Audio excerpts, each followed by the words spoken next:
En el día de hoy estoy muy emocionada porque vengo a hablaros de una de las temáticas que más me gustan en la literatura. Este es uno de los vídeos que más me lleváis pidiendo en el canal desde que empecé a hablar un poco de esta temática, uno de esos géneros recurrentes aquí en el canal que a vosotras os encanta, que a mí me encanta, que me encanta haceros recomendaciones de este estilo, y desde que empecé a leer un poco más sobre este tipo de literatura y a recomendaros este tipo de libros en el canal, es una de las recomendaciones que más me habéis pedido que haga, que os hable sobre libros sobre mujeres que nos cuentan su experiencia en el campo. Me encanta leer este tipo de libros, ya tengo como mis pequeños nichos de tanto de editoriales como de autoras como de conceptos en la literatura que tratan un poco esta temática, y sé que a vosotros también os encanta, y la razón por la que no lo había hecho hasta ahora es que, aunque es una de las temáticas honestamente que más leo y que más de nicho tengo en mis estanterías, la realidad es que quería leer un poco más de este género antes de recomendaros mis favoritos, antes de hacer como una selección de los que yo considero que son los mejores. He llegado a un punto que tengo tantos libros de este género y todos me encantan, que cuando me puse a hacer esta selección fue muy complicado porque no sabía qué libro seleccionar, porque tengo muchísimos, todos son mis favoritos, no hay unos que me gusten más que otros, es como que me encantan todos, pero pensé que qué mejor momento que la primavera para hablaros de esta temática que tanto me encanta, que tanto nos encanta aquí en el canal. Autobiografía, la autoficción, el concepto un poco de crónicas o diarios de mujeres que nos cuentan su experiencia yéndose al campo, el concepto de huir de la ciudad o de huir de una rutina que te tiene atrapada y escapar al campo. No solo hablan del concepto de la naturaleza, de vivir en el campo, de crear tu propio huerto o de manipular tú misma la tierra y sentirte más en contacto con la naturaleza, con tus raíces, con lo que te conecta a la tierra de alguna manera, sino que también tiene mucho que ver con el concepto de la creación, con la fuente de inspiración que sirve para estas mujeres para crear, para ser artistas, para sacar sus fuentes de inspiración de la propia tierra, de la propia naturaleza. Unas sensaciones muy inspiradoras, muy conmovedoras y cautivadoras a través de sus palabras, pero también a través de lo que evocan, esos espacios que evocan, esas sensaciones que evocan, y cómo te pueden trasladar a ese momento de paz que es estar en la naturaleza y encontrarse y conocerse a sí misma. Dentro de esta temática un poco de mujeres que nos cuentan su experiencia en el campo, siempre son mitad cuaderno de campo, mitad diario intimista. Tienen mucha parte, algunos más que otros, como os digo, de jerga más técnica, de botánica, de naturaleza, de tener un jardín, de un diario de campo donde te cuenta qué cosas ha plantado hoy, si X cosa ha germinado o no, y mientras te va contando todas esas experiencias más relacionadas de manera más técnica con la naturaleza, también tiene esa parte más intimista de contarte cómo se está sintiendo, cómo se ve reflejada de alguna manera en esos tiempos que tiene la naturaleza. Me encanta aprender sobre naturaleza, me encanta aprender sobre botánica, sobre plantas, sobre flores, sobre incluso fauna y flora de territorios que son muy ajenos a mí, pero lo que siento que me llega más, con lo que siento que yo conecto con estos libros, es por la parte más intimista, el poder ver a la autora, el poder ver su alma, ver su desarrollo psicológico, ver cómo ella se conecta con la naturaleza. Esa es la parte que a mí más me encanta de este tipo de libros. Vamos a empezar, como no podía ser de otra manera, con la máxima reina de este género y el libro por el cual yo empecé a interesarme por este género, que ya os he hablado mil millones de trillones de veces en el canal.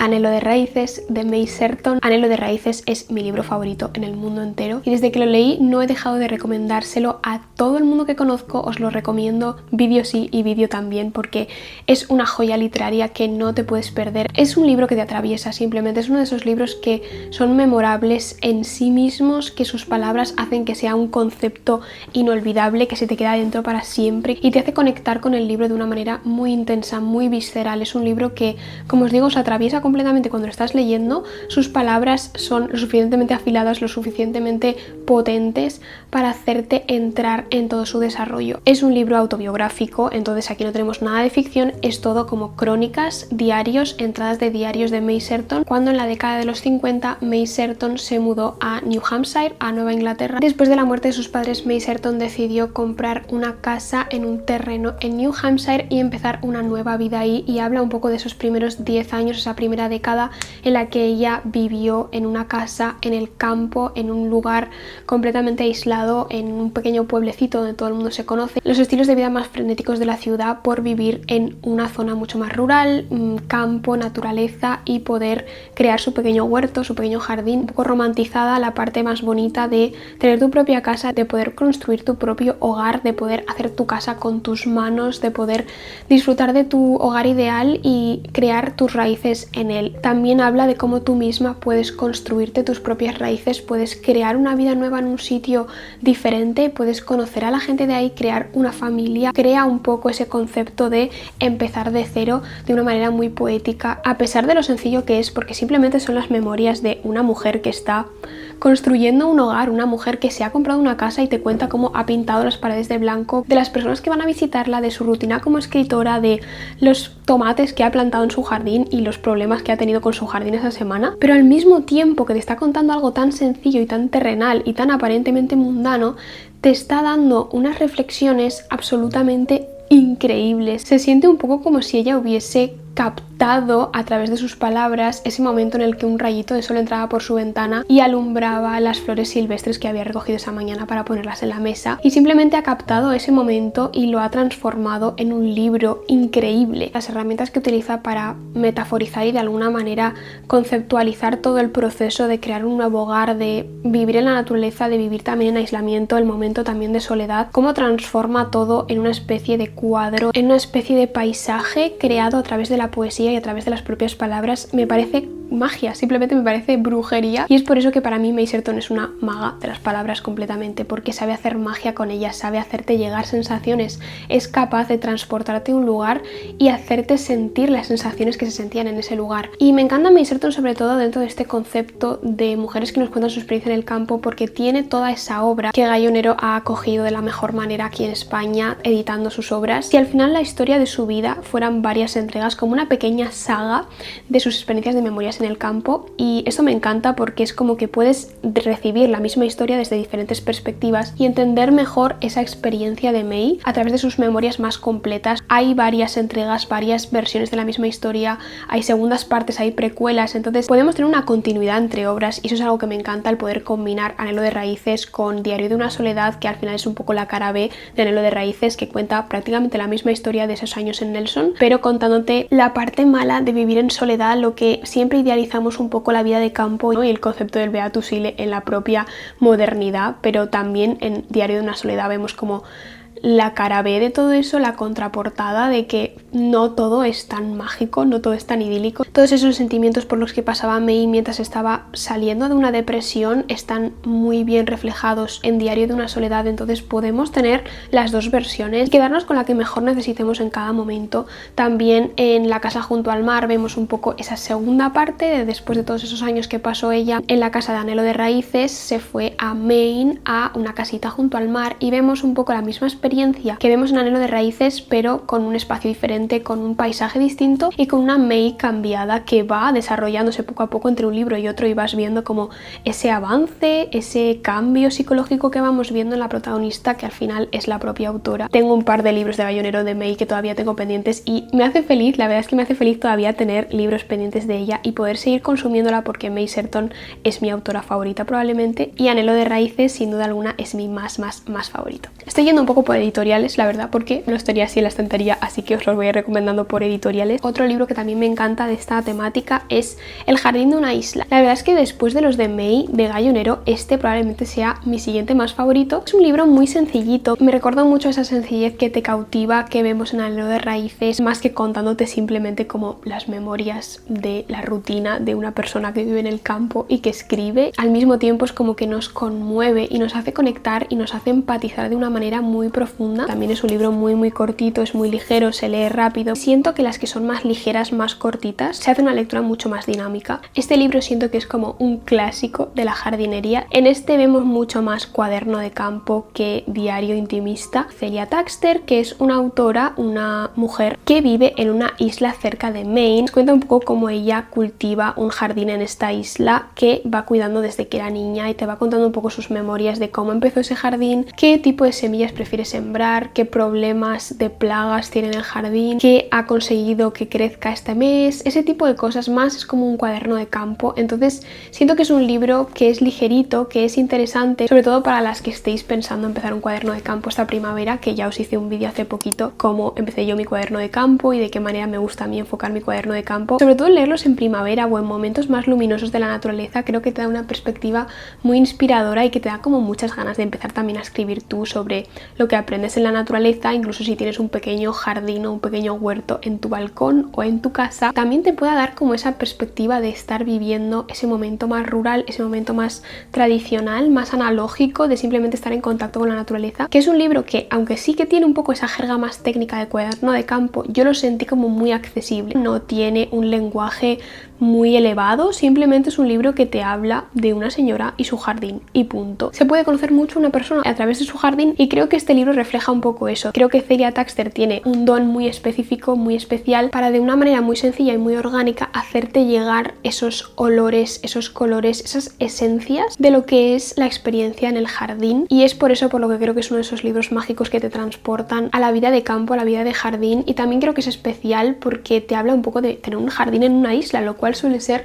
bastante diferente a tener un jardín tal vez en una ciudad o en un lugar más montañoso. La tierra sea distinta, que el espacio sea distinto, te da una perspectiva interesante. Para empezar con este tipo de géneros me parece muy buena opción, y para las que estáis empezando un cuaderno de campo me parece súper buena inspiración también. Y otro libro también de Gallonero que fue uno de los que más me gustaron, además fue uno de los que primero me leí después de leer a May Sherton, y es el libro de Las finas paredes de la vida de Nina Barton. Siento que es muy buen equilibrio entre diario de campo y experiencias vitales o memorias o crónicas de la experiencia de una persona en concreto. Pero lo que más me gustó de este libro, con muchísima diferencia, es la manera tan accesible y tan interesante que hace llegar la información. ¿Sabéis? Este tipo de ensayos, este tipo de libros ensayísticos o de divulgación científica que te hablan de temas que suelen ser como temas bastante elevados, conceptos difíciles de entender para humanos de a pie como soy yo, te hacen llegar los conceptos científicos de una manera interesante, accesible, y que lo puedes entender, e incluso más allá de poder entenderlo te resulta interesante y atractivo. Pues este libro siento que va un poco por ahí, nos acerca el mundo de la naturaleza, el mundo de la fauna y la flora que va construyéndose en una vida boscosa de una manera muy interesante. Ver la parte un poco poética y la parte más retórica de todo ese mundo biológico, y es un libro que nos cuenta la experiencia de Nina Barton renovando una cabaña en el campo sueco. Te va contando cómo está construyendo el tejado mientras te va diciendo tipos de hormigas que ha descubierto ese día mientras construía el tejado de su casa. Siento que es un libro que de manera indirecta tal vez se puede ver reflejado el alma de la autora. Constantemente ella está hablando de cómo percibe ella la realidad, de cómo se siente en ese entorno. Es un poco como ver el mundo a través de una niña pequeña que está descubriendo el mundo por primera vez y que acaba de llegar al mundo y está conociendo los animales que la rodean, conociendo las plantas que la rodean y maravillándose por el mundo que la rodea. Simplemente tiene una narrativa muy interesante, y como os digo, es uno de esos libros que te acercan el mundo de la naturaleza, el mundo de la botánica de una manera muy atractiva. Datos curiosos, un poco random, de todas las especies que va conociendo, tanto de fauna, de flora, de todo este territorio que va rodeando a la casita. De tocar tierra en este mundo en el que estamos constantemente en frenetismo, que estamos adictos a nuestro teléfono, que no podemos despegarnos de una pantalla. Nina Barton en este libro inspira un poco ese concepto de pararte a observar. Acaba todo volviéndose como una simbiosis de especies, de diferentes criaturas que habitan en el mismo espacio junto a Nina, y cómo ella transmite un poco ese mensaje de que la tierra es de todos, no solo es nuestra, sino que también pertenece a los pequeños insectos que merodean por ahí o a los pequeños pájaros que están en los árboles que talamos, como todos al final en el libro están conviviendo en ese mismo espacio y ella simplemente habla de ellos como sus pequeños vecinos. Sí que es verdad que es un poquito más denso, un poco más largo, pero como os digo, es tan interesante, te habla de las cosas de una manera tan chula que simplemente no puedes parar de leerlo. Errata Naturae también, al igual que Gallonero, tiene como el monopolio de mujeres que cuentan su experiencia en el campo. Dentro de Errata Naturae, una de las mayores reinas de esta temática, como no podía ser de otra manera, es Pia Pera. Ya sabéis que Pia Pera junto a May es mi autora favorita de historias de campo, de historias de naturaleza, porque Pia tiene también ese tipo de magia, ese tipo de brujería literaria que es capaz de trasladarte una emoción completamente única y completamente excepcional a través de su experiencia en el campo, a través de la poesía, de las metáforas que utiliza, de cómo relaciona la vida con la naturaleza, cómo relaciona ese ritmo, ese orden natural, cómo relaciona ese concepto con el sentido de la vida, el sentido de la vida, el sentido de la muerte, el tiempo, la amistad, el amor, el concepto de la creación, el concepto de entenderse como criatura en este espacio. Todo lo que trata Pia a través de contarte simplemente lo que está plantando en su jardín es increíble. Dentro de la literatura de Pia tenemos muchos libros, cada uno siento que tiene una esencia diferente, un ritmo y un tono distinto. Creo que ahí ya depende de a lo que cada una os pueda interesar más. Yo siempre os digo que para empezar con Pia Pera, el mejor libro que para mí, en mi opinión, acerca muy bien este tipo de literatura si nunca has consumido esto, es Aprendiz de Felicidad, porque son pequeños escritos que ella iba publicando en una revista de jardinería. Tiene una manera muy realista, pero al mismo tiempo muy literaria de hablar de la realidad, lo que podemos encontrarnos en nuestra propia rutina, en nuestra propia existencia. Es una prosa súper poética, pero que no deja de hablar de cosas muy terrenales. Si sois de las mías, de los que os gustan los capítulos cortitos, directos, precisos y que puedes ir leyendo poco a poco porque no tienes mucho tiempo para leer, Aprendiz de Felicidad es literalmente perfecto. Te lo puedes llevar en el bolso, leerte un capitulito en el metro mientras vas al trabajo y sentirte que estás ahí, sentirte que estás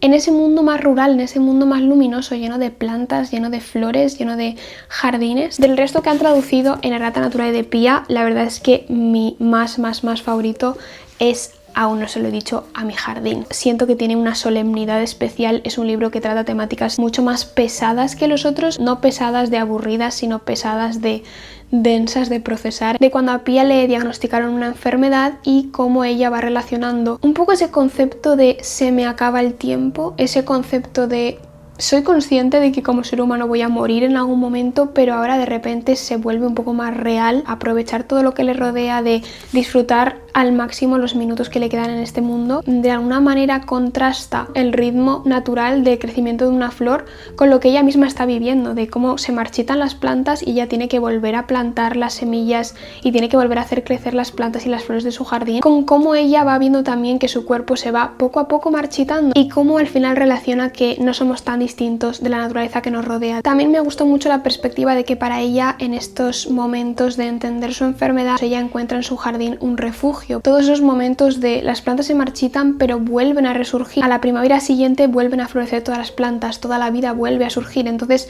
ese concepto un poco de resurrección que vemos mucho en la naturaleza para ella era un consuelo de alguna manera, y todo ese concepto cíclico que ella va viendo en la resurrección de las plantas en su jardín le resulta como un refugio para ella. Vemos reflexiones mucho más intensas pero que siento que son necesarias. Siento que es muy potente y muy conmovedor el mensaje que se lanza en este libro. Con Pia conectas de una manera prácticamente directa cuando empiezas a leerla, que tiene un equilibrio perfecto entre lo oculto y lo sencillo y lo cercano. Tiene una narrativa delicada pero al mismo tiempo muy poderosa y que se te queda dentro para siempre. Otro libro que también me encantó de esta temática dentro de los libros que tiene Errata Naturae es el de Un año en los bosques de Sue Havel, que es uno de esos libros que se siente más como una historia. La manera en la que está escrito se siente un poco como más novelístico, de cómo la autora trabajaba como bibliotecaria en una importante universidad de Estados Unidos. Ese concepto de el estilo de vida que todo el mundo espera que tengas acaba ahogándola hasta el punto de que decidió mudarse con su marido a los Ozarks, al medio oeste de Estados Unidos, a vivir en las montañas, en una granja de abejas, a dedicarse a la apicultura y simplemente tener una vida rural, y todos los inconvenientes y sacrificios que tuvo que hacer a partir de esa decisión en su vida. Su marido decide dejarla en el momento en el que llegan a este espacio, entonces ella se tiene que enfrentar de repente a una vida completamente nueva en las montañas, en aislamiento, en una soledad mucho más notable que la que vivía antes cuando estaba en su vida más normal, más corriente. Un libro que me encanta porque es un libro que no romantiza para nada la idea de vivir en el campo. De hecho, creo que te da una visión bastante realista, bastante terrenal de lo que es vivir en aislamiento, en lo que es vivir en una granja, en las montañas, lejos de todo, en lo difícil que es llevar un negocio de este estilo y lo precario que es muchas veces. En algunas otras autoras como en May Shorton, por ejemplo, sí que tenemos que asumir que vemos un cierto privilegio de una persona que puede permitirse vivir en medio del campo sin necesidad de estar cotizando nada, porque simplemente puede vivir de su literatura, puede vivir de sus creaciones. Y en Sue Havel lo que vemos es una persona, una mujer que se tiene que enfrentar a la precariedad de tener que vender su miel, tiene que vender como los productos que crea en su granja, y es un mundo muy precario, un mundo muy esclavo, muy complicado. Siento que es un libro que tiene un tono muy terrenal, no es un libro que hable sobre la belleza de la naturaleza en sí,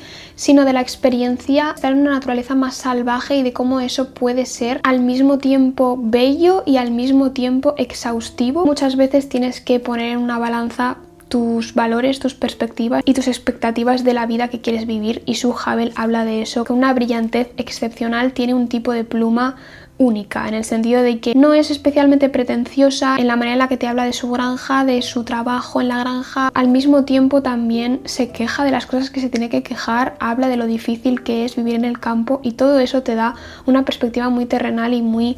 centrada, la sociedad más precaria en el mundo rural y todos esos temas que siento que también son muy interesantes y que muchas veces se nos olvidan a la hora de leer literatura rural o literatura de campo. Así que Sue Havel es para mí una máxima referencia en este tema. Y un libro que por supuesto no puede faltar dentro de la temática de mujeres que nos cuentan su experiencia en el campo, es uno de mis favoritos, es La península de las 24 estaciones. Este libro me encanta porque mezcla dos de mis pasiones, que son la vida de campo, la vida rural y mujeres encontrándose a sí mismas y hablando de su experiencia en un pequeño pueblo en el campo, con la literatura asiática. Son dos conceptos que creo que casan perfectamente, porque la literatura asiática siempre tiene un poco esa perspectiva de estar en el presente, de entender muy bien tu realidad, de pararte a observar tu entorno y a saber relacionarte con él de una manera mucho más intensa, mucho más visceral. Me encanta también que esté ambientado en Japón porque es un tipo de naturaleza, un tipo de relación con la jardinería, relación con el campo muy diferente al que tenemos en Occidente. Poder ver esa perspectiva más asiática de la naturaleza, poder ver de qué manera ella se va relacionando con la naturaleza de una manera muy tradicional, muy cultural. Es un libro que habla de una mujer que huye de la gran ciudad para irse al campo en un pueblito rural de Japón, y sobre todo habla mucho del tema de las estaciones, habla mucho de cómo en la jardinería, en la naturaleza, en cómo se trata la tierra y el campo, no solo de las 4 estaciones más típicas, que hay diferentes particiones de las estaciones para que puedas entender el campo de maneras más concretas, las 24 estaciones del año, y cómo el campo va cambiando no solo de invierno a otoño, sino también de partes del otoño a partes del otoño, y de qué diferentes segmentaciones se pueden encontrar en los cambios que hay en la naturaleza para que lo tengas en cuenta a la hora de germinar o a la hora de cuidar el campo de una manera tanto intimista como propiamente física. Habla muchísimo de los paseitos por el bosque, de cómo ella va descubriendo nuevas especies, va descubriendo nuevos árboles, nuevas flores, nuevas plantas mientras va paseando por ese bosque que rodea su casa, y al mismo tiempo que ella va entendiendo cómo cambia la tierra a través de las estaciones, también ella misma va cambiando, ¿no? De alguna manera ella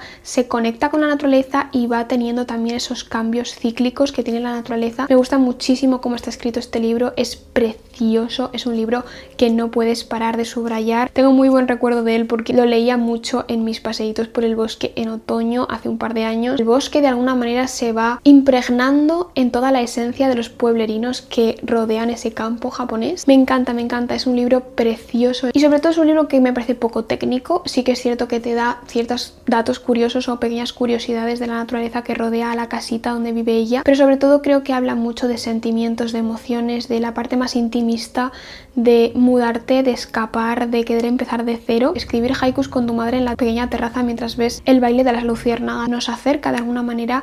a ese sentimiento de parar, de observar y de captar la naturaleza en un momento fugaz. Lo recomiendo muchísimo de verdad, porque si os gusta esta temática y además os interesa la literatura asiática, este libro no os va a decepcionar. Y eso sería todo, amigas. Estas son mis recomendaciones favoritas que os traigo para las que os interesa el mundo de las mujeres que cuentan su experiencia en el campo. Compartimos un poco esta pasión por este tipo de libros, por sentirnos conectadas por las palabras, por la literatura bien cuidada, libros que siento que se han cocido a fuego lento, que has tenido que vivir primero todas esas experiencias para poder guardarlas y para poder transmitirlas de una manera delicada y preciosa, y siento que son libros que son completamente tesoros porque se han hecho con cariño, con mimo. Espero que os haya gustado muchísimo este vídeo, amigas. No os olvidéis de suscribiros si todavía no estáis suscritas a esta pequeña madriguera de internet. Ponedme un comentario de cuáles de estos libros os han llamado más la atención, cuáles queréis leeros esta primavera, cuáles os habéis leído ya y os han gustado más. Y muchísimas gracias como siempre por todo el apoyo, por todos los mensajes preciosos que me dejáis en todos los vídeos y por estar aquí como siempre acompañándome en un vídeo más. Espero que tengáis una semana súper bonita y como siempre nos vemos muy prontito por aquí con otro vídeo.